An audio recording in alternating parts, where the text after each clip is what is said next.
Buenas tardes, jóvenes. He recibido de parte de las auxiliares de docencia Naira y Sara las preguntas que ustedes han formulado. De verdad me alegra mucho haber recibido 21 preguntas sobre un tema que ya era de repaso, ¿no? Es decir, en realidad la mayoría del tema lo habíamos visto en clases teóricas. Sin embargo, parece que el video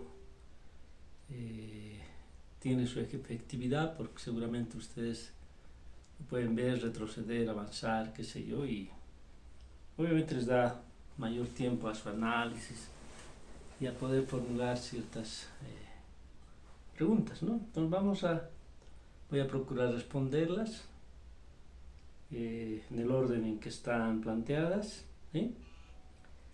La primera pregunta dice: ¿se considera que el hielo es un soporte igual que la Tierra? Cuando habíamos hablado de la evolución de las macromoléculas, decíamos que la Tierra, los silicatos, óxido de silicio, etc., eran un soporte adecuado para que se sigan dando las reacciones químicas entre las moléculas orgánicas sencillas y produzcan macromoléculas en diferentes combinaciones. Ya cuando veamos estructura química de macromoléculas se van a dar más cuenta de qué combinaciones son posibles, ¿no? También hemos dicho el fondo del mar, etcétera, pero algunos autores plantean que el hielo, en este caso hielo ya, el agua no funcionaría como un reactivo, ¿no? Entonces, por lo tanto, las moléculas orgánicas al reaccionar, decíamos, producen agua. Esa agua ya es hielo de antes, no cuenta en la reacción. Entonces, de alguna manera la reacción sería posible. A eso se refiere. La pregunta 2 dice: ¿por qué el RNA pasó a segundo plano? Evidentemente habíamos dicho que la primera molécula con capacidad autoduplicante fue el RNA. A eso nos vamos a referir principalmente porque para que se haga homología un poco con el DNA. No vamos a hablar de la actividad catalítica porque es otra cuestión, ¿no? Lo que pasa es que el RNA, si bien es una molécula con capacidad autoduplicante, el RNA, van a ver en bioquímica y con mucho más detalle en biología molecular, es una molécula realmente frágil, ¿sí? Cuando, por ejemplo, en una práctica de extracción de ácidos nucleicos les encargan extraer RNA, es muy complicado, porque el simple hecho, por ejemplo, de pasarse un poco en el sistema de ruptura de la célula, o el simple pipeteo de la solución que están trabajando, ¿no?, provoca la ruptura del RNA. Perdón. Entonces, evidentemente la naturaleza es sabia, ¿no? Es decir, no va a mantener como material genético si una molécula que es tan frágil. Entonces, paulatinamente, obviamente en la evolución todo es prueba-error, ¿no?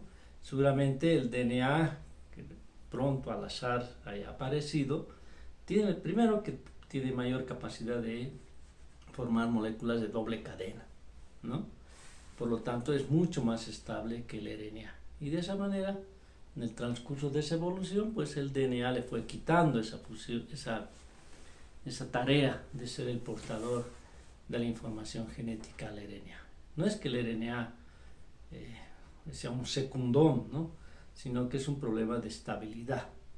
El RNA a la larga igual, ¿no?, al copiar del DNA la información, igual la va a transmitir, pero obviamente esa molécula será destruida más adelante rápidamente.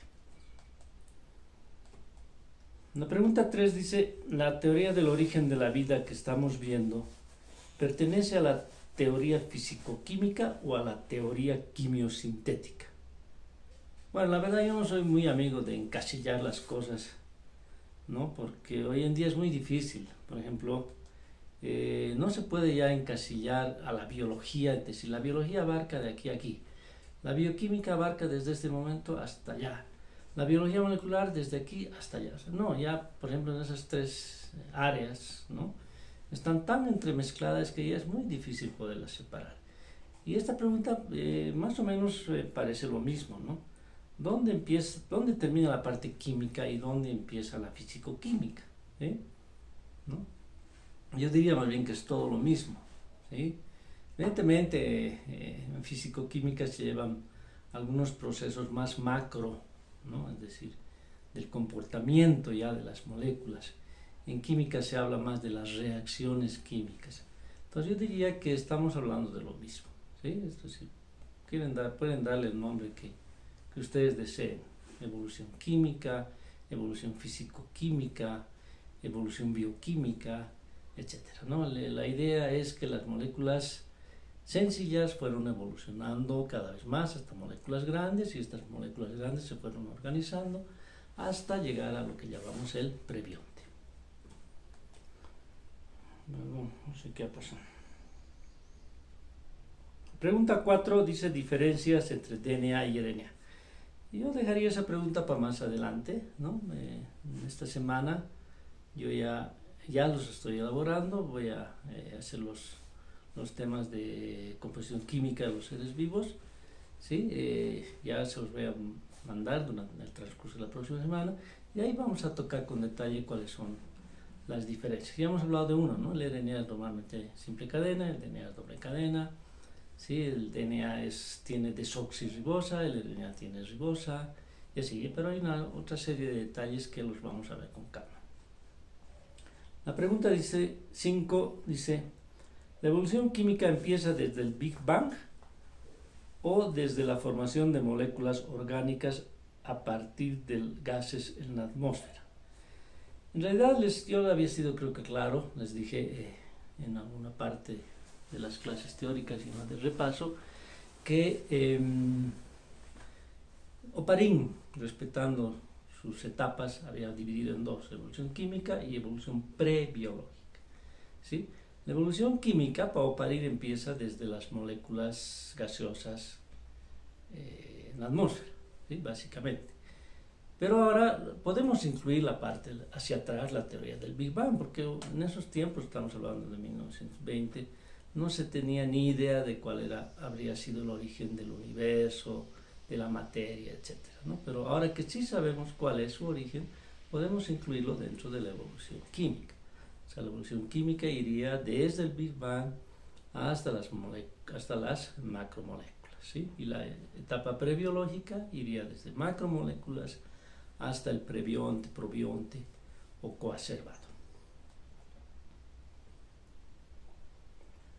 Pregunta 6 dice, ¿las células actuales proceden de una célula inicial o ancestral?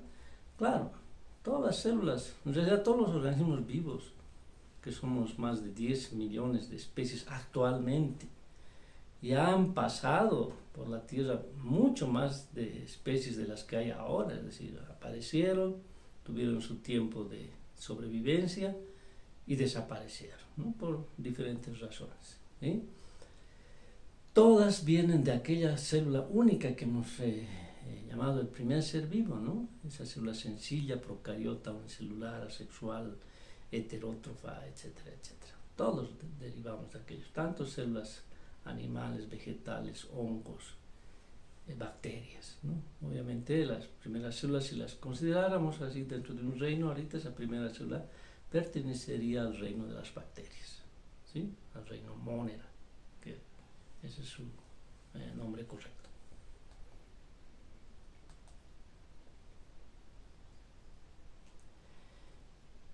¿En qué etapa de la evolución apareció el oxígeno? Esta hay una pregunta más atrás que es muy interesante también. Es la siguiente, ¿no? Voy a leer las dos. ¿En qué etapa de la evolución apareció el oxígeno? Y la 9 dice, ¿cómo apareció el oxígeno en el planeta? En el video se dice que es por la fotólisis en el agua, pero si es así, ¿por qué la atmósfera primitiva no tenía oxígeno si existía agua y vapor de agua? Es muy buena pregunta, ¿no? Es decir, de repente uno es muy tácito al dividir las cosas, y evidentemente yo dije, o se dice, ¿no? No es un invento mío, se dice que en esa primera atmósfera, en esa tierra primitiva, no había oxígeno, porque si lo hubiera habido hubiera sido catastrófico para la evolución química, ¿no? Hubiera ido retrocediendo. Pero no había no significa ausencia absoluta, ¿no? Es decir, muy difícil, ¿no? De repente había algo de oxígeno, pero una muy pequeña cantidad, ¿sí? De repente ya empezó a formarse, ¿no? Por la acción del magnesio, decíamos, o algún otro átomo en el cual se pueda dar el efecto fotoeléctrico, ¿sí? Y esos electrones que generalmente, digamos, se arrancan, ¿no?, del magnesio, lo más probable es que hayan perdido por ahí, ¿sí? Alguna ocasión habrán provocado la fotólisis del agua, ¿sí? Entonces ha debido ser una cantidad muy mínima. Ya cuando realmente el proceso de fotosíntesis como diríamos, se vuelve un fenómeno permanente, ¿no?, a través de la inclusión del magnesio en las clorofilas, en las bacterias que hacen fotosíntesis, ¿sí? Ahí sí se desata realmente una producción de oxígeno en mayor abundancia, ¿sí? Recuerden, las bacterias, pues una da origen a miles de millones, entonces son miles de millones de unidades, ¿no?, biológicas que están produciendo oxígeno, ¿sí? Entonces, de esa manera, la cantidad de oxígeno, si lo viéramos, tal vez al comienzo era casi constante y de repente se empieza a disparar. Entonces, ¿cuál es el momento exacto? Yo diría de producción real de oxígeno, diría ya cuando aparecen las bacterias fotosintéticas.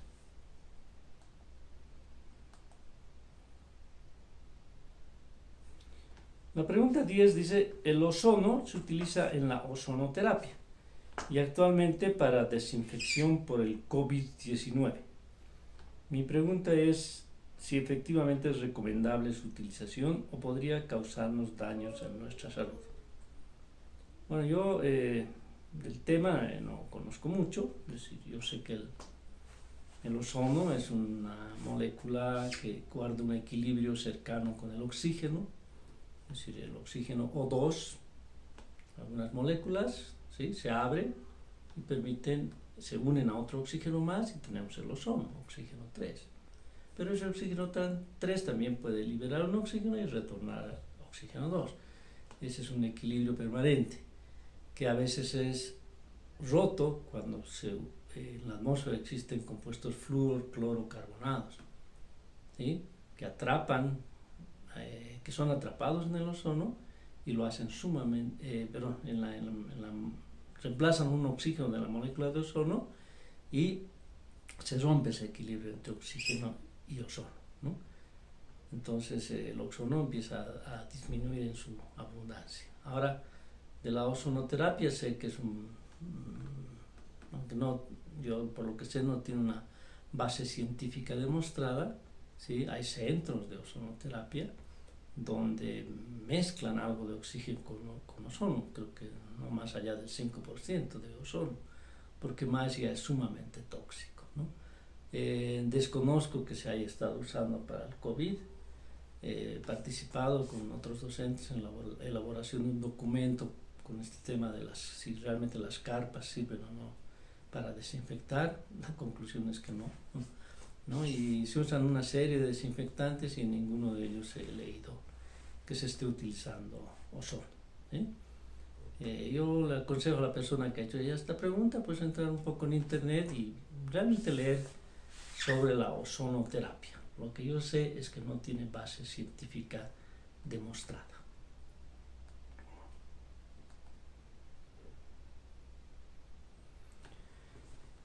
Pregunta 11. ¿Cuál es la diferencia entre organismos autótrofos y heterótrofos? Bueno, eso lo hemos dicho varias veces, ¿no? Los autótrofos son aquellos organismos que son capaces de sintetizar moléculas complejas a partir de moléculas sencillas. Lo más autótrofo que hay en ese sentido es la célula vegetal, ¿no?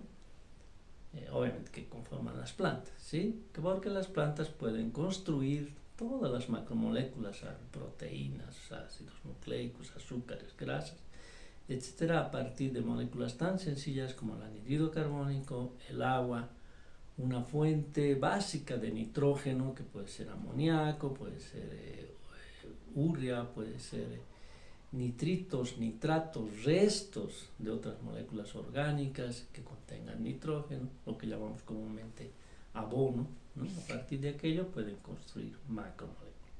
Los heterótrofos, como nosotros, ¿sí? Nosotros somos heterótrofos, somos bastante inútiles en ese sentido. Para nosotros fabricarnos una proteína tenemos que consumir ya aminoácidos hechos. No es que no pongamos a hacer ninguno, pero de los 20 que conforman unas proteínas, por ejemplo, 9 es imposible que nosotros los sinteticemos, ¿sí? Por eso ese grupito de 9 dentro de los 20 se llaman los aminoácidos esenciales, ¿no? Que son lo que en realidad los humanos consideramos a los alimentos que contienen esos aminoácidos esenciales como alimentos de alta riqueza proteica, no por la cantidad, sino por la presencia de los aminoácidos esenciales.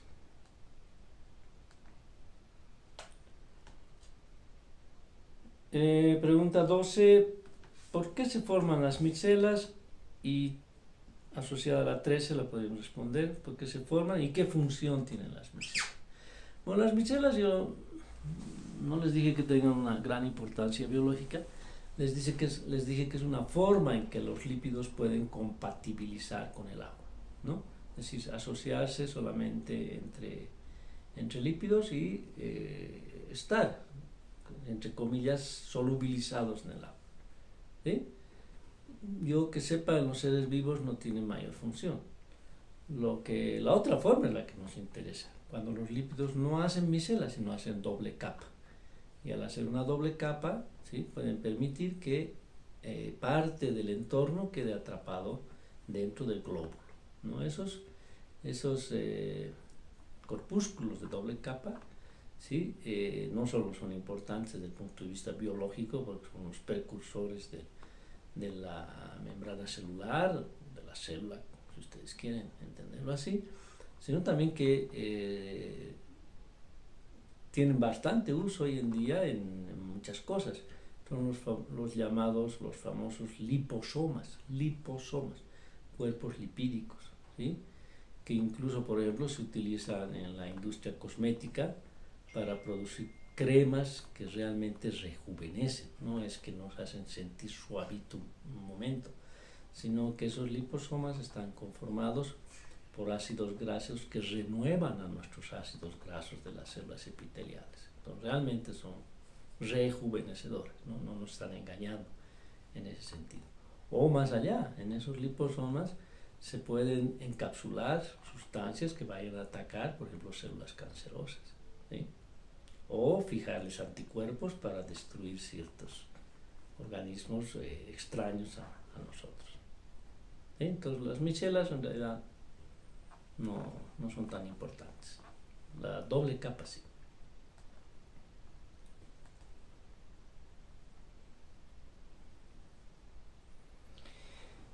Pregunta 14, dice, ¿por qué el prebionte necesitó mínimo 250 genes para sobrevivir?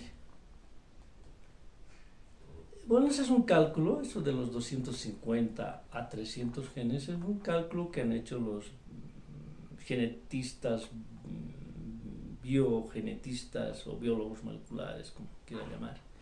Hoy en día es difícil pensar que una sola persona puede hacer una investigación independientemente. Generalmente son grupos de trabajo donde hay químicos, físicos, biólogos, etcétera, ¿no? Entonces, estas personas que integran ese equipo de trabajo, sobre la base de el estudio genético, a ver, ¿cuáles son realmente los genes que todos los organismos sí o sí debemos tener para poder cumplir nuestras necesidades biológicas básicas? Y se ha determinado que son más o menos 250 genes. Es decir, esos genes van a dar sus productos, que normalmente es una proteína, ¿no? Unas proteínas estructurales y proteínas funcionales, o hay proteínas que pueden hacer las dos cosas, ¿no? Ser parte de una estructura, pero también tener una función. Entonces, de esa forma se ha concebido que mínimamente un ser vivo necesita unos 250 genes para cumplir sus funciones biológicas básicas, ¿no? ¿Cuáles serían? En general, alimentación, reproducción, ¿no? Entonces, de ahí sale ese número.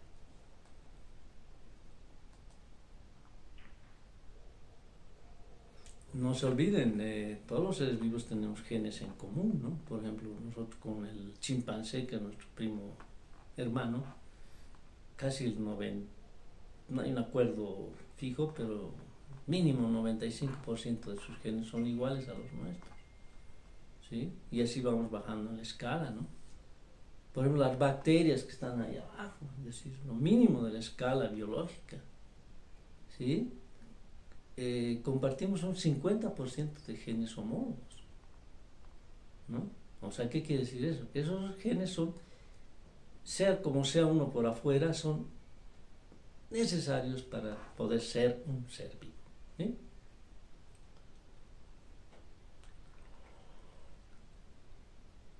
¿Cómo se pueden clasificar las mutaciones?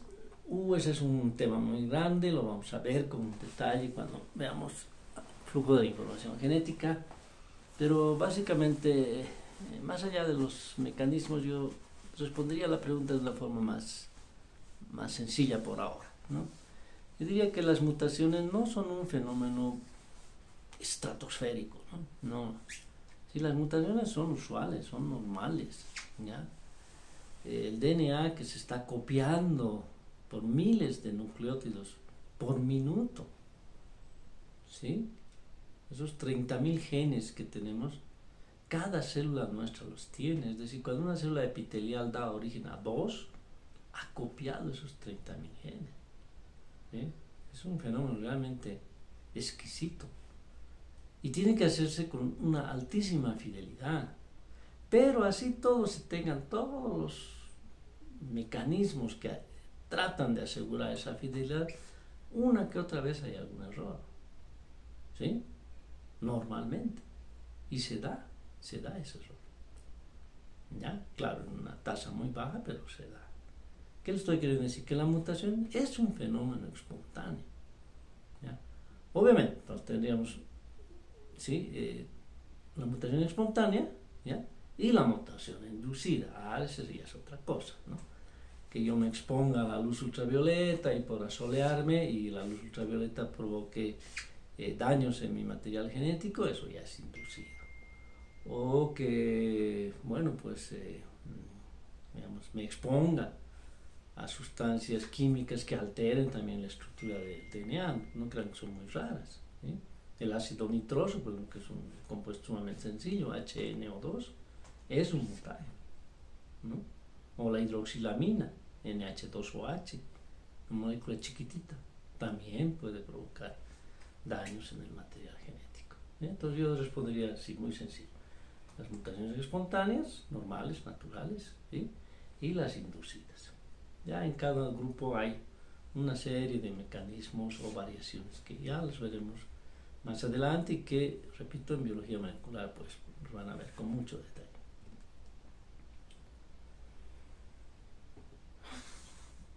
Pregunta, perdón, la 15 me había saltado. Si las jirafas no cambiaron su apariencia a causa de su estiramiento para su alimentación, entonces, ¿cuál fue la causa de mutación? La causa de mutación es la mutación espontánea, ¿sí? Y además ayudada por un causante normal que estamos todos los seres vivos expuestos, que es el que mencioné hace un momento, la luz ultravioleta. Desde el primer ser vivo que aparece en el planeta hasta hoy en día nosotros estamos expuestos a la luz solar. Y la luz solar, además de traernos calorcito, traernos luz visible, trae luz ultravioleta, ¿no? Entonces, ese es un factor del que nadie se escapa básicamente, ¿sí? Un agente mutagénico, físico, ¿sí? Porque hay agente mutagénico químico, ¿no? Entonces, en toda la evolución, la luz ultravioleta ha jugado un papel muy importante. También hay otros mecanismos de transferencia genética, es decir, cómo nuestro material genético puede incorporar material genético de otro lado, ¿sí? Y eso también se considera una causa de cambio genético, ¿sí? Y se ha demostrado que también es causa de la evolución, ¿ya? Eso lo vamos a ver con calma, repito, tenemos un capítulo muy bonito que es flujo de la información genética y ahí vamos a hablar en detalle de esos procesos.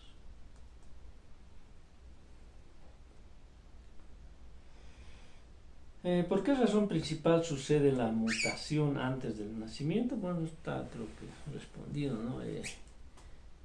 Bueno, en el caso de nacimiento de los seres vivos, vamos a ver también cuando hablemos de genética humana que las mutaciones, es decir, esas alteraciones genéticas que podemos ver en niños, ¿no? Por ejemplo, el síndrome de Down, ¿sí? La trisomía XXX, etcétera, etcétera, el síndrome de Turner y otras alteraciones cromosómicas que existan, se dan sobre todo por fallas en la formación de gametos. ¿Sí? ¿A qué me refiero? Que los gametos se dividen por meiosis, ¿no? Perdón, los gametos se generan por meiosis, no se dividen, se generan. Una espermatogonia produce espermatozoides, una ovogonia produce óvulos. Y en ese proceso actúa la meiosis. Y en la meiosis, en algún momento decíamos, creo que en la parte de reproducción sexual en el video, ¿no? La meiosis tiene un fenómeno biológico muy interesante, el crossing over o entrecruzamiento, donde en los cromosomas que están apareados durante la meiosis saltan los alelos de un cromosoma a otro, ¿no? Se recombinan, ¿sí? Y eso provoca que no haya dos gametos idénticos, ni espermatozoides ni óvulos, ¿sí? Ahora bien, los varones, ¿no? Evidentemente producimos espermatozoides más o menos cada 72 horas, una nueva tanda de espermatozoides, que todavía tardan un poco en madurar, etcétera, pero los estamos produciendo constantemente y por millones, ¿sí?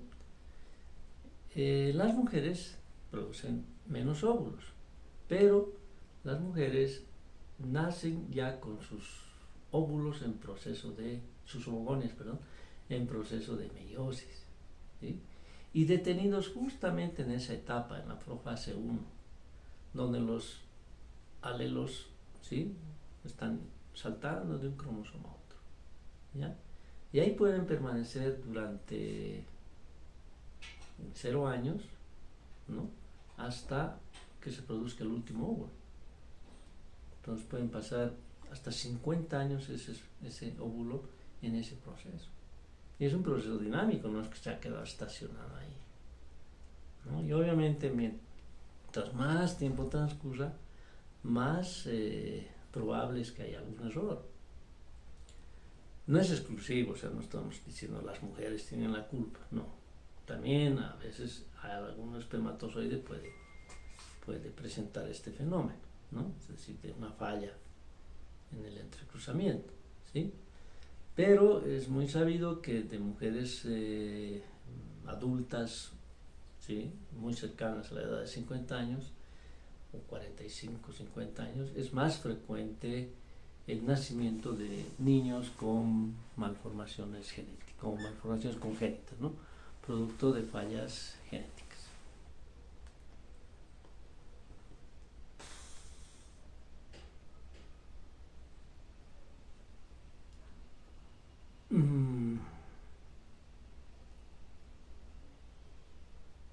¿Cuál es el grupo de personas que usan las proteínas como combustible? Es un grupo muy conocido. Los que hacen dietas estrictas, ¿no? Van donde especialistas, normalmente son endocrinólogos, ¿no?, que ponen a estas personas en una dieta pero estricta. No va a comer papa, fideo, ni arroz, ni pan, ni grasas, ni nada, ¿no? Es decir, les quitan absolutamente todo lo que es carbohidratos y o azúcares, ¿no?, y lípidos. ¿Y qué puedo comer entonces, doctor? Coma carne, ¿sí?, carne magra, es decir, que no tenga grasa, ¿no?, nada de chuleta de cerdo, ¿no?, grasita tan rica ahí, ¿no?, nada así, solo la carne. El cerdo tiene una ventaja, ¿no? La carne de cerdo es interesante, está separada la carne de la grasa, ¿no? La grasa está como una capa, Cambio, la carne de vaca está en muchos cortes, sobre todo, si no es los más finos, ¿no? La grasa está entremezclada con la carne, pero es que la carne de vaca es tan sabrosa, ¿no? Por la presencia de la grasa. ¿Ya? Entonces, coma jamón, pues como un jamón, dos chanchos voy a comer, no, es que está bien, coma la carne del cerdo, ¿eh? Pura proteína, coma huevo, el huevo es casi proteína pura, ¿no? Tanto la albúmina, la yema, sí, la yema tiene más lípidos, ¿no? Pero lípidos buenos, ¿sí? No son los lípidos malosos, ¿no? Son lípidos buenos, ¿ya? Entonces, pero normalmente carne, clara de huevo, etc. Proteína, ¿sí? Es decir, la proteína, para empezar, es cara, ¿no? Es decir, es cara, mucho más cara que las grasas, los hidratos de carbono. Basta que vayan al mercado, un kilo de carne cuesta 50 bolivianos, y es 70% agua. O sea, en realidad estoy de la carne, un kilo, sí, 700 gramos son agua, ¿no? 300 gramos son realmente proteína, ¿no? En cambio, de un kilo de fideo, pues todo el kilo es hidrato de carbono, ¿no? Entonces, ¿se dan cuenta?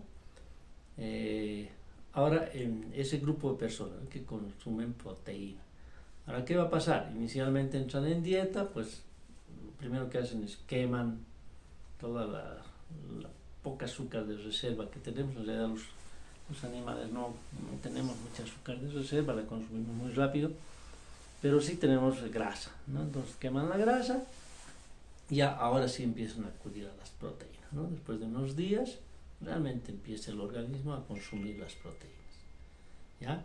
Ahora, si no se tiene cuidado en reponer esas proteínas, ¿sí? Se empieza a consumir proteína propia, ¿no? Músculo. Y por eso es tan peligroso, por ejemplo, que una persona delgada haga una huelga de hambre, ¿sí? No es lo más prudente, porque tiene casi nada de reserva de azúcares, tiene muy poca reserva de grasa que la consume en poco tiempo y empieza a consumir su masa muscular, porque donde nosotros tenemos carne, pues es músculo, ¿no? Y de ahí empezamos a consumir. Y hay un momento en que ya no es recuperable. Decir, no, me voy a salir de la huelga de hambre. No. Hay un cierto plazo de tiempo en el que sí uno, digamos, se puede reponer, pero después ya no. ¿Ya? Ustedes han visto esos niños desnutridos, por ejemplo, del África, ¿no? Casi esqueletos, que uno dice, los llevan, ¿no? A centros de acogida, los recogen, etc. Y ya es imposible recuperarlos, ¿sí? Toda la vida van a ser víctimas de ese estado de desnutrición por el que pasaron. Bueno.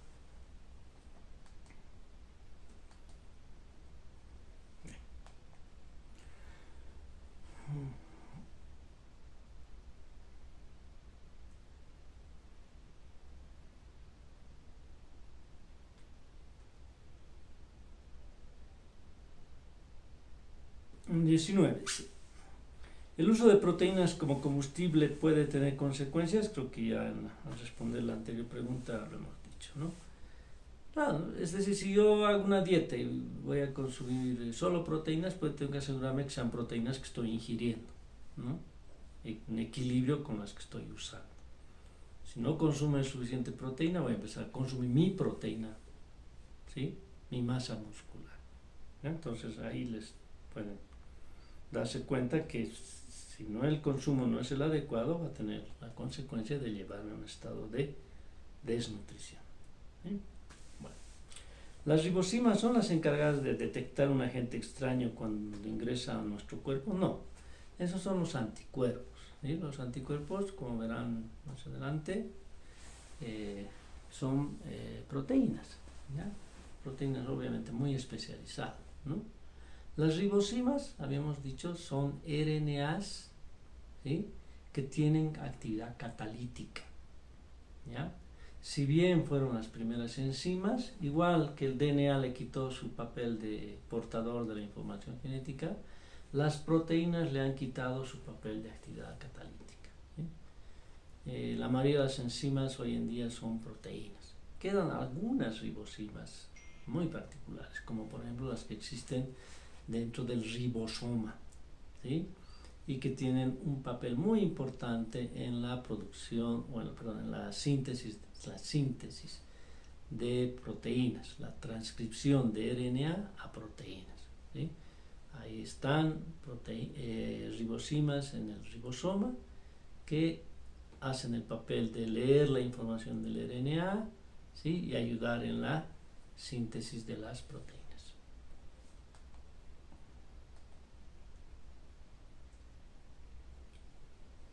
Y la pregunta 21 dice, ¿qué diferencia presenta el metabolismo glucolítico en condiciones anaerobias y aerobias?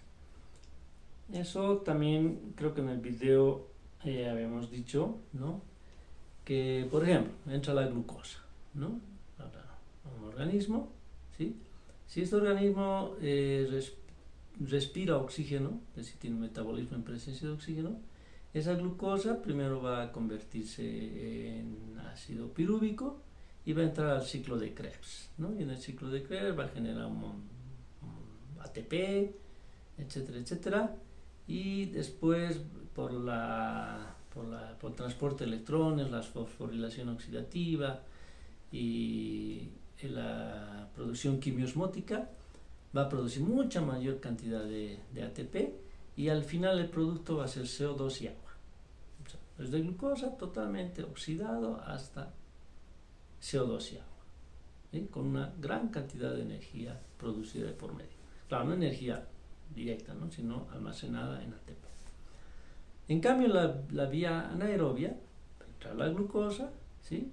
Va a convertirse en ácido pirúvico y de ácido pirúvico lo más que va a hacer es convertirse en ácido láctico o etanol.